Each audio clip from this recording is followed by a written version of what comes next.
During this video I will describe how to set up the ad blocker device when you first receive it. The task is no more onerous than setting up any other Wi-Fi device. Follow this guide carefully and you will successfully set up your ad blocker device. Before we start configuring the ad blocker device, you should verify the content of the package. The package should contain a folded instruction sheet for initial setup, a laminated in-use instruction sheet, a CD containing a copy of the help videos playable on a PC, the ad blocker device itself, a Wi-Fi aerial, a power supply integrated into a UK plug, an ad blocker remote control, 2 AAA batteries for the remote. During the first stage of configuration of the ad blocker device, you will need to have the use of the remotes used to control your current TV receiver system. I use the term remotes as some systems use multiple remotes to control different functions on their viewing setup. For instance, the volume and mute may be on a separate sound system, whilst the surf buttons may be on either their set-top box or TV. Each system is unique, but have the remotes you normally use to control your system ready for use during initial configuration. You will need pen and paper to record your network details and your customer number when requested. Before you set up the Wi-Fi connection on the ad blocker device, you will need to know the following pieces of information. Please record them using the pen and paper. Your Wi-Fi network name, also known as the SSID, your Wi-Fi security type, these could be open or none, WEP, WPA or WPA2, your passphrase if WPA or WPA2, and your key if using WEP security. This is the minimum information you will require to set up the Wi-Fi network on the ad blocker device. If you do not know this information, you'll have to inquire with the person who installed your Wi-Fi network. We cannot possibly know any of this, as this is your private information and only available to yourself or whoever set up your Wi-Fi network. If you have all the above, then we can proceed with assembling your ad blocker device as follows. Fit the 2 AAA batteries supplied into the remote with the orientation shown in the battery compartment of the remote. Carefully screw the supplied Wi-Fi aerial onto the socket on the left end of the device. Only tighten enough to prevent the aerial slipping. The aerial should be positioned vertically for best range. Remove the twisted tie wrap from the power supply cable and uncoil this power lead. Then insert the small DC power plug into the socket on the right end of the device. Plug the power supply into a main socket and switch on. The backlight will light and messages will appear on the display. This is normal. The display should look like the display shown on this video if this is the first power on. OK, you should have noticed there is a card placed to the left of the device. This shows the parameters of my Wi-Fi network. To the right of the device is a card depicting the layout of the ad blocker remote control. We are now ready to start configuring your new ad blocker device. First, we have to configure the infrared keys that the ad blocker will use to control your TV system. So, to start the task of setting the infrared codes, the top line of the display will read Set up remotes. The bottom line will indicate the key you need to press on the remote that controls the function of your TV system whilst viewing. The first key is Press Channel Up. Follow the prompts on the display. You will be guided to press each key twice. The press should be a normal press, that is, not long enough to produce 2 actions on the receiver or TV when in use. When the ad blocker device has received, verified and stored the infrared code, it will display a message on the bottom of the display saying, Key OK, thank you. It will then move on to the next key after half a second. If at any time the ad blocker device detects a problem, it will restart the whole process again.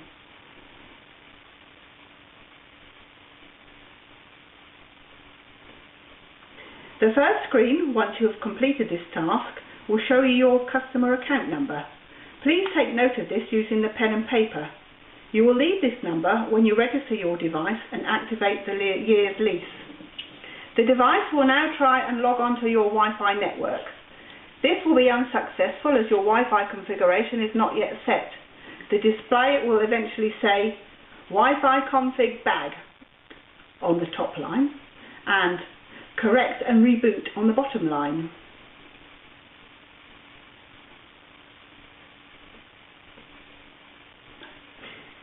First, we will set the network name, or SSID. You should be aware that some limitations exist on the SSID. The SSID must be between 4 and 32 characters and must not contain the dollar character. To set up the SSID, please do the following. On the Ad Blocker remote, press the menu key. The display will now read Main Menu on the top line and Wi-Fi SSID OK on the bottom line. That's the correct option, so press the OK key. The top line of the display will change to read Edit on the left, a down arrow in the middle showing the character being edited, and SSID on the right. The bottom line will have part of the current SSID shown. The first character of the SSID will be under the down arrow, indicating that this is the character currently being edited. The current SSID is bad SSID. I need to change this to match my Wi-Fi network's SSID, which is test, all in lowercase. Please note that case is important in the SSID. I will now guide you through the editing process. The right key will scroll you right through the SSID. If you scroll past the end of the SSID, a capital A will be added to the end of it. I'll show you this process now. To shorten the SSID, you must scroll to the last character of the SSID and then press the sync key. This will shorten the SSID by 1 character. You can only remove the last character. I'll show you this process later. OK, now I'll show you how to edit an individual character. First, we scroll to the start of the SSID using the left key. There are 2 ways of changing an individual character. The first is slow but sure. Use the next and previous keys to scroll through the whole range of possible characters to achieve the desired character. The second way is a pseudo text interface, where the characters depicted below the keys on the remote are scrolled through. This is a much faster way of setting the desired characters. I will use the first method to set the first character of the SSID, then on subsequent characters I will use the text method. OK, I am now going to set the first character to T using the slow previous or next method. As you can see, the characters are changing with each push of the next or previous key. You will also have noticed how slow and tedious this is. I have now set the first character to T using this slow method. I now move the edit character along 1 using the right key. This character needs to be changed from the current A to an E. The E is on key 3 of the remote, so I'll press the 3 key until I see an E displayed. I now move the edit character along 1 using the right key. This character needs to be changed from the current D to an S. The S is on key 7, so I will press that until the lowercase s is displayed. This process will be repeated for the last character, which is a T. I now go right until we reach the end of the bad SSID. We use the sync key to remove excess characters from the last position of the SSID. A couple of extra sequences exist that did not get explained. If you are using an odd character, say space, comma, question mark, explanation mark, underscore, etc., these are on the key marked odds or 0. If you want to extend the SSID length, just scroll past the end and a capital A will be added. You can now change this capital A to your desired character. When the correct SSID has been input, press OK. This will take you back to the main menu screen. Next, we will set up the security type. To set the security type on the ad blocker, please do the following. You should still be on the main menu screen, so the next key, press to scroll down to the menu item that reads Main Menu on the top line and Wi-Fi Security OK on the bottom line. If you overshoot the correct menu item, no problem. Just use the previous key to go back to the correct one. When you have the correct menu item displayed, press the OK key. The top line of the display will change to read Change Security. The bottom line will indicate the currently selected security level. Use the next and previous keys to scroll through the available options to get to the security type of your network. The options are WPA, PSK, phrase. Select this option for WPA. WPA2 phrase. Select this option for WPA2. Open no security. Select this for an insecure network. Definitely not recommended. WEP 104-bit key. Select this option for WEP. Not recommended either. When the correct security type is shown, press OK. This will take you back to the main menu screen. Next, you must do one of the following. Set either the passphrase if using WPA or WPA2. If you are running a WEP network, you shouldn't really be, please view the video associated with setting the WEP key and then watch this video from here on. And if you are running open, you definitely shouldn't be, just wait for the reboot part of the video. Okay, here are the instructions for setting the WPA or WPA2 passphrase, as this is our network security type. You should be aware that some limitations exist on the phrase. The phrase must be between 4 and 63 characters and must not contain the $ character. The display should still be on the main menu. Use the next key to scroll down to the menu item that reads Main Menu on the top line and phrase/key OK on the bottom line. If you overshoot the correct menu item, no problem, just use the previous key to get back to the correct one. When you have the correct menu displayed, press the OK key. The top line of the display will change to read Edit on the left, a down arrow in the middle showing the character being edited and phrase on the right. The bottom line will have part of the current phrase shown. The first character of the phrase will be under the down arrow, indicating that this is the character currently being edited. The current passphrase is rubbish. I need to change this to match my Wi-Fi network, which is 2126 space capital K EY space capital W EST. Please note that case is imported in the passphrase.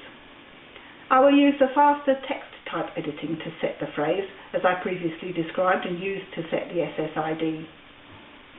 Okay, I'm now going to set the first character to 2 by using the 1 key. I now move the edit character along 1 using the right key. This character needs to be changed from the current U to a 1. The digits are on the 1 key of the remote, so I will press the 1 key until I see a 1 displayed. I now move the edit character along 1 using the right key. This character needs to be changed from the current B to a 2. As before, I will press the 1 key until I see a 2 displayed. This process will be repeated for the 4th digit, which is a 6. I now go right to the I, and I need to change this to a space. The space is considered an odd character. These odd characters are controlled by the 0 key. So I will start pressing the 0 key, and you'll notice that space is the first character. I will go right again to the S and change this to a capital K. The K is on the 5 key. I now repeat this process for the remaining characters in my passphrase.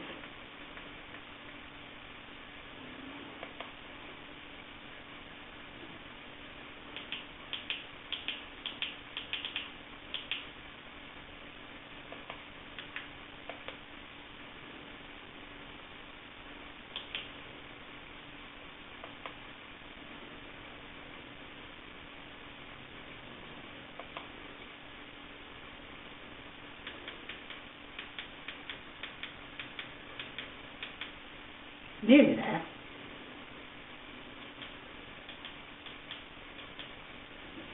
When I want to go past the original length, I just press the right key and a capital A appears at the end. This capital A can now be edited as before. Remember, if you accidentally make the phrase too long, whoops, I just have, You can remove the excess characters from the end by using the sync key. When the correct phrase has been input, press OK. This will take you back to the main menu screen. Thank you for being patient if you are running an open network, and welcome back if you are running a wet network.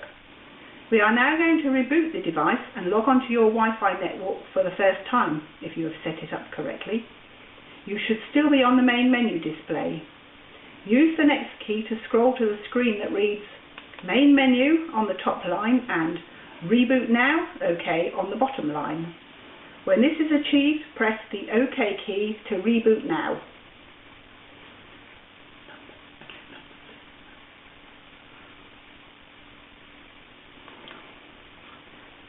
You will see your ad blocker account number appears. Please write it down on your piece of paper. The ad blocker device is now rebooting.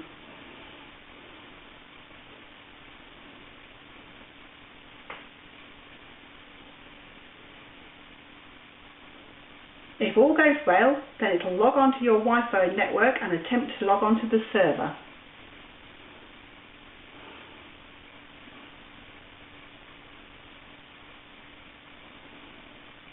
There are three possible outcomes. Outcome 1, the device does not log on to the Wi-Fi network. It will report Wi-Fi config bag on the top and correct and reboot on the bottom.